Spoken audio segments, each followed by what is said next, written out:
बेयो बड'लेण्ड इंखं टेलिभिजन दिनै 5 मार्च 2020 बृहस्पतिबारखालि सानसेनि बरादखौ नोंथांमोननि खाथियाव लानानै फैदों आं सदानन्द दैमारिया। सिगां आं फरायनो लादों मेष राशि। दिनैनि साना जोबोद मोजां। सिगांनि आद्रा खामानिखौ मावफुंनो हागोन। गोसोखौ गोजोननाय मोनगोन। समाजाव मान सन्मान मोननो हागोन। गोसोनि साननाया जाफुंगोन। रांखावरियाव जोबोर मोजां। बहाबा दावबायहैनो खाबु मोनगोन। फालांगियाव मोजां मुलाम्फा मोननो हागोन। दिनैनि साना रंजा खुसिजों बाबेनलांगोन। बहानिफ्रायबा मोजां खौरां फैगोन। न'खराव अनलायनाय फैगोन। देहाया मोजाङै थागोन। गुबुननि गोसोखौ बोनो हागोन। वृष राशि। दिनैनि साना जोबोर मोजां। सोरबा बैसोआव देरसिन सुबुंनिफ्राय मोजां हेफाजाब मोननो हागोन। गोसोखौ गोजोननाय मोनगोन। समाजाव मान सन्मान मोननो हागोन। गोसोनि साननाया जाफुंगोन। रांखावरियाव जोबोर मोजां। फालांगियावबो मोजां मुलाम्फा मोननो हागोन। न'खराव अनलायनाय फैगोन। मावनो लानाय खामानिफोरखौ दिनै थि समावनो मावफुंनो हागोन। मोननो गोनां धोनखौ दिनै मोननो हागोन।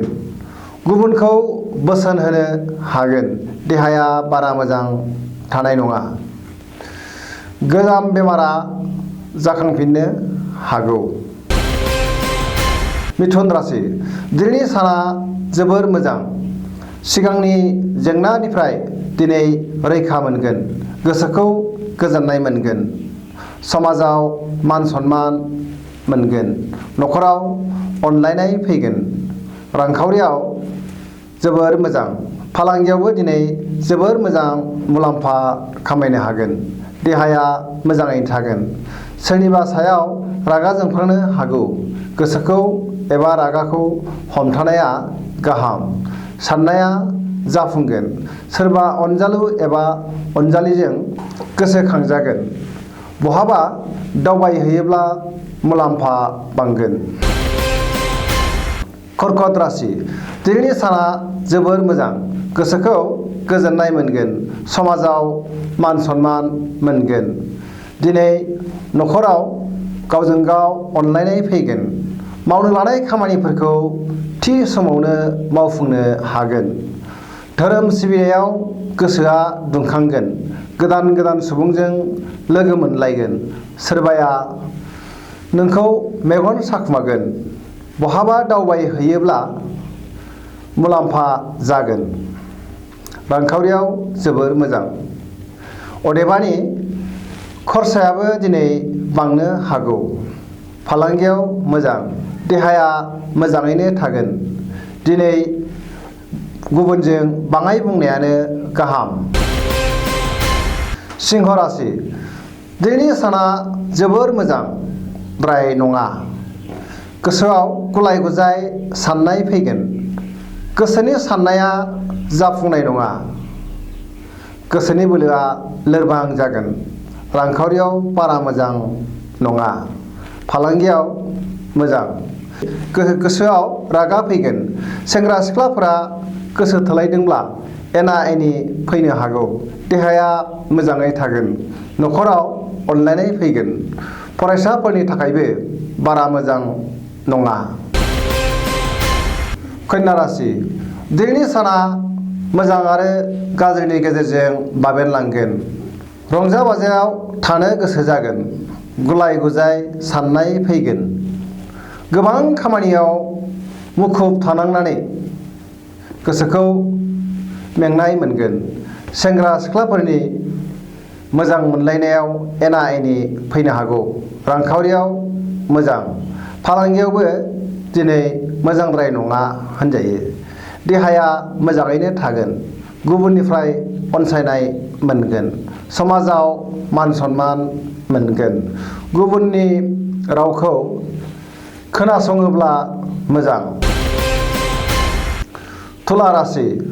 दिनैनि साना जोबोर मोजां। गोसोखौ गोजोननाय मोनगोन। लोगोफोरनिफ्राय हेफाजाब मोनगोन। मोननो गोनां धोनखौ मोननो हागोन। बहाबा दावबायहैनो खाबु फैगोन। रांखावरियाव मोजां। फालांगियावबो मोजां मुलाम्फा मोननो हागोन। गोबां सुबुंजों लोगो मोनलायगोन। सोरजोंबा आयेननि दावहा दंब्ला देरहासार जानो हागोन। देहा मोजाङैनो थागोन। समाजाव मान सनमान मोनगोन। न'खराव अनलायनाय फैगोन। गुबुननि गोसोखौ बोनो हागोन। वृश्चिक राशि दिनैनि साना मोजां आरो गाज्रिनि गेजेरजों बाबेनलांगोन। गोसोआव गुलाय गुजाय साननाय फैगोन। फरायसाफ्रा खामानि मावनो गोसो जानाय नङा। रांखावरियाव बारा मोजां नङा होनजायो। मावनो लानाय खामानिया आद्रा थागोन। खरसायाबो दिनै बांगोन। सेंग्रा सिख्लाफोरनि थाखाय गोसो थोलायनायाव मोजां सोमोन्दो लाखिनो हागोन। फालांगियाव मोजां मुलाम्फा मोनगोन। न'खराव अनलायनाय फैगोन।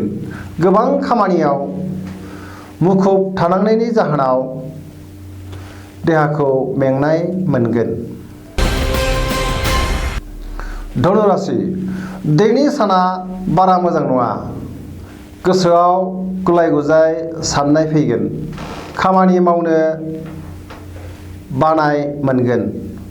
न'खराव बिसि फिसायनि गेजेराव एना एनि फैनो हागौ। सोरबा लोगोजों गाज्रि मोनजागोन।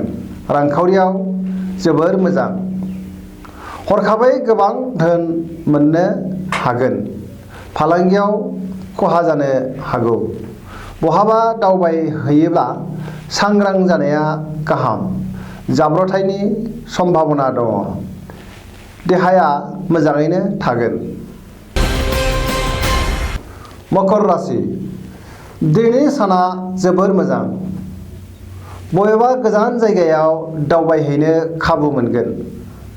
समाजाव मान सनमान मोननो हागोन। गुबुननि गोसोखौ बोनो हागोन। न'खराव अनलायनाय फैगोन। गोदानै माबा मोनसे बिबान मोनगोन। गोसोखौ गोजोननाय मोनगोन। गोसोनि बोलोआबो दिनै बांगोन। रांखावरियाव जोबोर मोजां। अदेबानि मोजां खामानियाव खरसायाबो बांगोन। फालांगियाव मोजां मुलाम्फा मोननो हागोन। देहाया मोजाङैनो थागोन। गोदान खामानिखौ जागायनो हागोन। कुम्भ राशि दिनैनि साना जोबोर मोजां। गोसोखौ गोजोननाय मोनगोन। समाजाव मान मोनगोन। गोसोनि साननाया दिनै जाफुंगोन। गोबां धोन आरजिनो हागोन। रांखावरियाव जोबोर मोजां होनजायो। खरसाया बाङाय जागोन।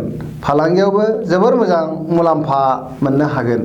न'खराव बिसि फिसायनि गेजेराव अनलायनाय फैगोन। गुबुननि गोसोखौ बोनो हागोन। देहाया मोजाङै थागोन। मावनो लानाय खामानिखौ थि समाव मावफुंनो हागोन। सोरबाया नोंखौ दिनै बाख्नायगोन। मीन राशि दिनैनि साना जोबोर मोजां। समाजाव मान सनमान मोनगोन। गोसोखौ गोजोननाय मोनगोन। मावनो लानाय खामानिखौ थि समाव मावफुंनो हागोन। न'खराव अनलायनाय फैगोन। मोजां सोमोन्दो थागोन। गोबां खामानियाव मुखुब थागोन। रांखावरियाव जोबोर मोजां। फालांगियावबो जोबोर मोजां मुलाम्फा मोननो हागोन। बहानिफ्रायबा हरखाबै मोजां खौरां फैगोन। सेंग्रा सिख्लाफोरा गावजों गाव मोजां सोमोन्दो लाखिनो हागोन। देहायाबो मोजाङैनो थागोन। गुबुननि गोसोखौ बोनो हागोन।